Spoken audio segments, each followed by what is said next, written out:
আসসালামু আলাইকুম প্রিয় দর্শক, অন্য মঞ্চের আলাপচারিতায় আপনাদের সকলকে আমন্ত্রণ জানাচ্ছি। ঢাকায় 26/11 জঙ্গিরা ঢুকছে।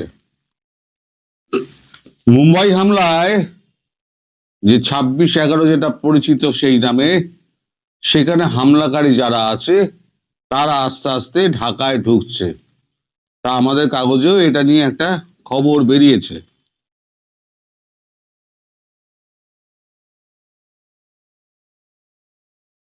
খবরের গুরুত্বপূর্ণ অংশটা আমি পড়ছি আপনাদের কাছে। সেটা লেখা হচ্ছে, সূত্রের খবর 30শে জানুয়ারি করাচি জিন্না আন্তর্জাতিক বিমানবন্দর থেকে বাংলাদেশ এয়ারলাইন্সের BG342 ফ্লাইটটি 113 জন যাত্রী নিয়ে স্থানীয় সময় ভোর 4:20 ঢাকার হযরত শাহজালাল আন্তর্জাতিক বিমানবন্দরে অবতরণ করে। অভিযোগ উঠেছে, এই উড়ানে সাধারণ যাত্রী হিসেবে অন্তত 11 জন লস্করের জঙ্গি বাংলাদেশে এসেছেন। কয়েকজন পাকিস্তানি পাসপোর্টের ছবি প্রকাশ করা হয়েছে সংবাদ মাধ্যমে। তাতে বলা হয়েছে, ইব্রাহিম মাহিজুল্লাহ, মুসাম্বিল এবং মোহাম্মদ রসুল নামের লস্করের জঙ্গিরা ঢাকায় পৌঁছেছে। সূত্রের দাবি, পাকিস্তান থেকে আসা সন্ত্রাসবাদী গোষ্ঠীর সদস্যদের মধ্যে মুম্বাই হামলার সঙ্গে যুক্ত থাকতে পারে বলে সন্দেহ। নিরাপত্তা বিশেষজ্ঞরা মনে করছে, বাংলাদেশে পাক জঙ্গি সংগঠনগুলির সদস্য হয়ে যাওয়া অস্বাভাবিক কিছু ঘটনা নয়, কারণ বাংলাদেশ এখন পাকিস্তানের গুপ্তচর সংস্থা ISI এর অবাধ ক্ষেত্র। বাংলাদেশের এক নিরাপত্তা বিশেষজ্ঞের কথায়, বাংলাদেশের সেনাবাহিনীর এখন ISI এর প্রভাব যথেষ্ট। এই সুযোগে জঙ্গি সংগঠনগুলি কাজে লাগিয়ে ISI বাংলাদেশে গ্রাউন্ড ওয়ার্ক সেরে ফেলেছে, যা ভিত্তি করে ভবিষ্যতে ভারত বিরোধী তৎপরতা বাড়াতে পারে ISI।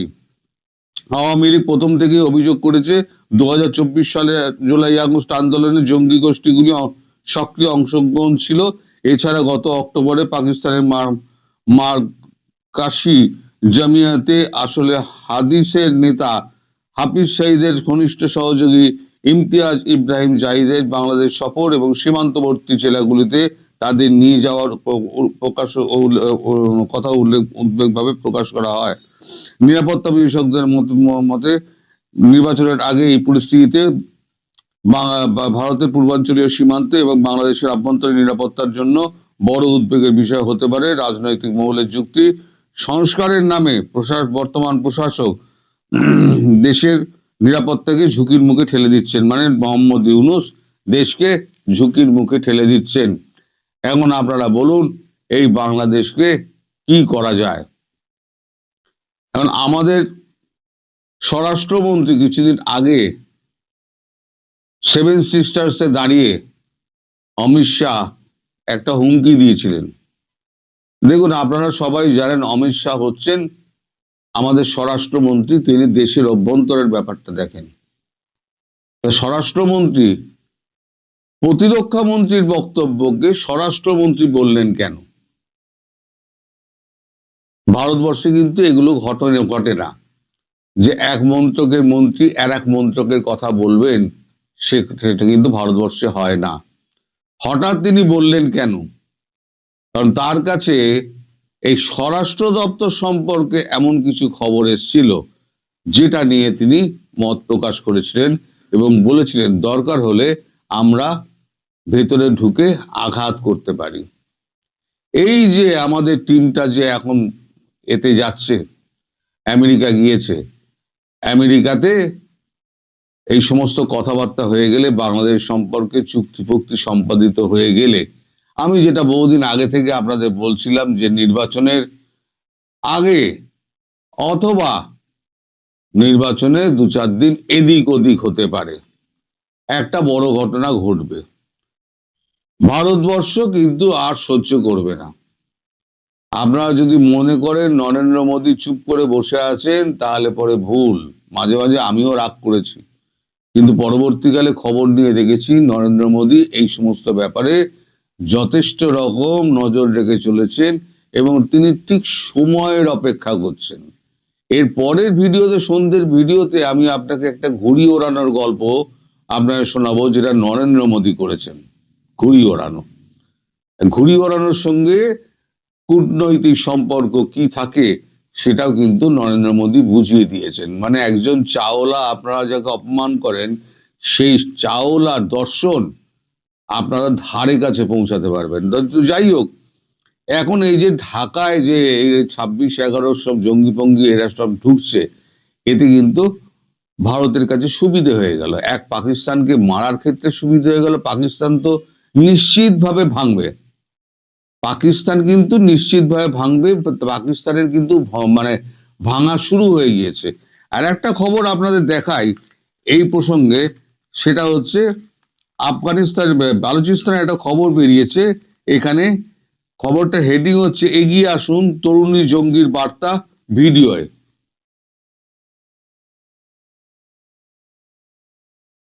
মানে বালুচিস্তান কোন জায়গায় গেছে আপনাদের আমি বলি। আমি মাঝে মাঝে বালুচিস্তানের খবর বলি না, বালুচিস্তান ভেঙে বেরিয়ে যাবে, বালুচিস্তান বেরিয়ে যাবে, তারপর আপনার পিওকে বেরিয়ে যাবে, গিলগিট বালতিস্তান বেরিয়ে যাবে, আফগানিস্তানের সঙ্গে তো মারপিট চলছে। মানে পাকিস্তান ভাঙার একেবারে চূড়ান্ত অবস্থায়, খণ্ড খণ্ড হওয়ার অবস্থায় চলে এসছে। এখানে খবর যেটা বেরিয়েছে সেটা হচ্ছে, ক্যামেরার দিকে তাকিয়ে হাসি মুখে তরুণী বললেন, বালুচ সমাজ, আজ আপনাদের এক বোন পাঞ্জাবি সেনার মুখোমুখি দাঁড়িয়েছে, এবার আপনাদের সাহস অর্জন করে এগিয়ে আসা উচিত। ভিডিও শেষে দেখা গেল অন্য এক তরুণীর রক্তাক্ত মৃতদেহ।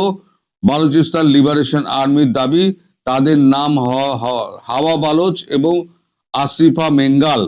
গত কয়েকদিনের ধরে পাকিস্তানের বালুচিস্তান প্রদেশে সেনার বিরুদ্ধে চলা হামলায় ফিদায়ে বা আত্মঘাতী জঙ্গিদের মধ্যে অন্যতম জেনজির এক সদস্য, দুই তরুণী।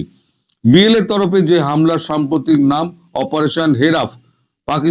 সাম্প্রতিক সময় বালুচিস্তানে এত বড় হামলা চালায়নি জঙ্গিরা। শনিবার রাত থেকেই পাল্টা অভিযান শুরু করেছে পাক সেনা। বালুচিস্তানের মুখ্যমন্ত্রী সরফরাজ মুফতি জানিয়েছেন, গত 40 ঘন্টায় লড়াইয়ে 145 জন জঙ্গি নিহত হয়েছে। পাক সেনাবাহিনী 17 জন এবং 31 জন সাধারণ নাগরিকের মৃত্যু হয়েছে বলে তিনি জানান।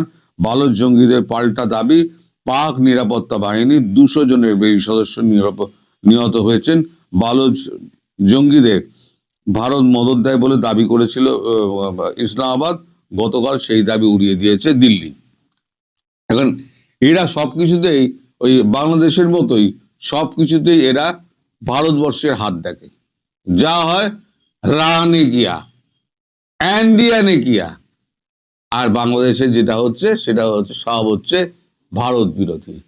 যা করছে ভারতের অঙ্গুলি হেলনে হচ্ছে। আরে ভারত যখন করবে না, প্রকাশ্যে করবে, যখন মারবে প্রকাশ্যে মারবে, তখন কিন্তু আর কোনো রকম মানে মাপজোক করবে না।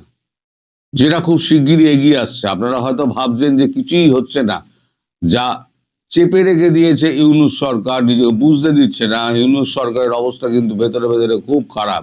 যে কোনো দিন ইউনূস পালাতে পারে, যে কোনো দিন পালাতে পারে, আপনারা দেখে নেবেন। আমি আপনাদের বলে রেখে দিলাম, ইউনূস এখন তার সাগরের যারা আছে সব কিন্তু বাইরের পাসপোর্ট রেখে দিয়েছে। যখনই দেখবে ভোটের একটু গন্ডগোল হচ্ছে, আন্দাজ পাচ্ছে ভোটের নায়ের সংখ্যা বেশি পড়বে, হ্যাঁ সংখ্যাটা জোর করে যদি করতে যাই তাহলে পরে একেবারে গন্ডগোলের সৃষ্টি হবে। সুতরাং এই ভোটের আগে অথবা ভোটের পরে 3টে দিন যে সময় আছে, তার মধ্যে যে যার ভাগার প্ল্যান করবে, এটা আমি আপনাদের বলে রেখে দিলাম। আর পাকিস্তানের ব্যাপার, পাকিস্তানকে মারার জন্য তৈরি হয়ে আছে, শুধু ট্রাম্প ইরানে ঢুকুক। আন্তর্জাতিক ক্ষেত্রে যে অবস্থা হয়ে রয়েছে এখন, সেটা হচ্ছে চারদিকে গন্ডগোল, পরে আমি ব্যাখ্যা করব। এখন ভিডিও বড় হয়ে যাবে, তাই আর ভিডিও বড় করব না। পাকিস্তানকে মারার যথেষ্ট ক্ষেত্র তৈরি হয়েছে, কারণ ওখান থেকে জঙ্গি অনুপ্রবেশ ঘটাচ্ছে বাংলাদেশে, আর বাংলাদেশে মারার জন্য ক্ষেত্র তৈরি হয়ে রয়েছে, কারণ ভারত বিরোধিতা করতে গিয়ে ভারতবর্ষের ওপরে হামলার একটা ক্ষেত্র তৈরি করে ফেলে দিয়েছে আমাদের বাংলাদেশের ইউনূস সরকার। ফলে দু দেশের ওপরে ভারতবর্ষের জোড়া ফলার কিন্তু আক্রমণ যে কোনো দিন হবে। আমি যতবার বলেছি যে কখনো হয়তো দুটোর দিকে একসঙ্গে হতে পারে পূর্ব পশ্চিমে, অথবা পূর্বে আগে হবে পশ্চিমে পরে হবে, অথবা পশ্চিমে আগে হবে পূর্বে পরে হবে। তবে একসঙ্গে হওয়ার চান্সটা বেশি। যেটা হবে একসঙ্গে হবে, সেটা চূড়ান্ত সিদ্ধান্ত, যা হবার সেটা হয়ে যাচ্ছে। প্রিয় বন্ধুরা, প্রীতি, সালাম এবং শুভেচ্ছা নেবেন। যদি আগামী 12ই ফেব্রুয়ারি নির্বাচন হয়, এ কারণেই একথা বলছি যে নির্বাচন নিয়ে এখনো অনেক সংশয় রয়েছে। এমনকি 11ই ফেব্রুয়ারিও বলা যাবে না যে 12ই ফেব্রুয়ারি নির্বাচন হবে কিনা। তবে নির্বাচন নিয়ে বেশ কিছু নাটক জমে উঠেছে। অনেকেই বলছেন এই নাটকগুলো অনেকটাই সাজানো, এই নির্বাচনের ফলাফল কি হবে সেগুলোও পূর্ব নির্ধারিত। যাই হোক, সেটা নিয়ে পরে কথা বলবো। আজকে ইলেকশন ইঞ্জিনিয়ারিং এর একটা নতুন অভিনব পদ্ধতি নিয়ে আপনাদের সাথে কথা বলবো। আপনারা ইলেকশন ইঞ্জিনিয়ারিং সম্পর্কে অনেক কিছু ইতিমধ্যে শুনেছেন, যে এক্সট্রা অর্ডিনারি ভোটার মাইগ্রেশন, যেটা নিয়ে আমি আগে কথা বলেছি, যে স্পেসিফিক সিটে, যে সিটে তারা হেরে যাবে সেই সিটের নেতাকর্মীদের যে সিটে তাদের জেতার সম্ভাবনা আছে বা প্রতিদ্বন্দ্বিতা হবে সেখানে এনে নতুন করে ভোটার করা, যার ফলশ্রুতিতে দেখা গেছে এক বাড়িতে যেখানে 5, 6, 7 জন ভোটার হওয়ার কথা, সেখানে 200, 300 জন ভোটার হয়ে বসে আছে। যাই হোক, এরকম নানাবিধ ইলেকশন ইঞ্জিনিয়ারিং এর কথা আপনারা শুনেছেন, কিন্তু একটা অদ্ভুত ইঞ্জিনিয়ারিং এর খবর আজকে পেলাম, এবং এত রিলায়েবল একটা সোর্স থেকে পেয়েছি, তাই আমার মনে হলো যে এই বিষয়টা সবাইকে জানানো দরকার। কুমিল্লা ক্যান্টনমেন্ট এবং ওয়াটিয়ারি রিলেটেড একটা চক্র ইতিমধ্যে 20,000 আর্মির ড্রেস তৈরি করেছে। কিছু হলো আর্মির সৈনিকদের, আর কিছু হলো আর্মি অফিসারদের, বিশেষ করে ক্যাপ্টেন এবং মেজর র্যাঙ্কের জন্য। এই কিছু একটা দলের সিভিলিয়ানরা এই পোশাকগুলো পরে জনপদে নির্বাচনের আগে তারা ডিউটি করবে। বিভিন্ন বাড়িতে গিয়ে তারা বিভিন্ন নেতাকে ধরার জন্য যাবে বা নেতাকে ভয়ভীতি দেখানোর জন্য যাবে, এবং বিশেষ করে বাংলাদেশের যেসব দুর্গম এলাকায় সেনাবাহিনীর স্বাভাবিকভাবে থাকার কথা না, সেই সব জায়গায় এই ভুয়া পোশাকধারী আর্মি অফিসার এবং সৈনিকরা যাবে।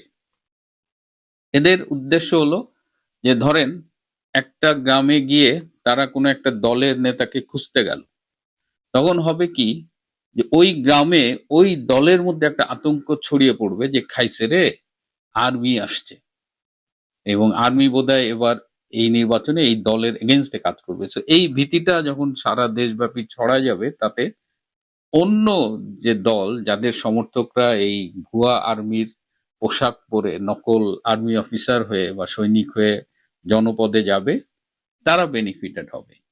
তো এই যে আর্মির পোশাক তৈরি করে ভুয়া আর্মি অফিসার, এর দ্বারা জনপদে ডিউটি দেওয়ানো হবে, এবং এদের মাধ্যমে নির্বাচনী ফলাফলকে প্রভাবিত করার একটা চেষ্টা করতে হবে। তাহলে আমাদের করণীয় কি? এরকম এটা যদি সত্যি হয়, প্রথমত হলো যে আমরা সেনা কর্তৃপক্ষের দৃষ্টি আকর্ষণ করছি, এবং এই যে তথ্যটি আমরা পেয়েছি এটার সত্যতা যাচাই করা হোক, এবং যদি এটা সত্য হয় তাহলে যারা এর জন্য দায়ী তাদের বিরুদ্ধে খুব তাড়াতাড়ি ব্যবস্থা নেওয়া হোক। আর যারা সাধারণ মানুষ আছেন, যাদের ভিকটিম হবার ঝুঁকি রয়েছে, তাদের জন্য কিছু টিপস আমি দিচ্ছি। যে প্রথমত হলো যে সেনাবাহিনী সাধারণত কোথাও গেলে গাড়িতে করে যায়, এবং তারা সাধারণত দুটো গাড়িতে করে যায়। এমন হতে পারে যে এই নির্বাচনকালীন হয়তো ভেহিকেলের লিমিটেশনস থাকতে পারে, যে পর্যাপ্ত গাড়ি সরবরাহ না করতে পারে, সেই ক্ষেত্রে একটা গাড়িতে যেতে পারে, বাট জেনারেলি আর্মি দুটা গাড়িতে মুভ করে। দ্বিতীয় হলো যে আর্মি মাঝে মধ্যে আবার ওই যে সিভিলিয়ানদের গাড়ি রিকুইজিশনে করা হয়, সেগুলো ব্যবহার করতে পারে, বাট সেখানে কার্ড থাকে আর কি, লেখা থাকে যে এটা নির্বাচনী কাজে সেনাবাহিনী কর্তৃক ব্যবহৃত। সো আপনারা এইগুলো দেখবেন।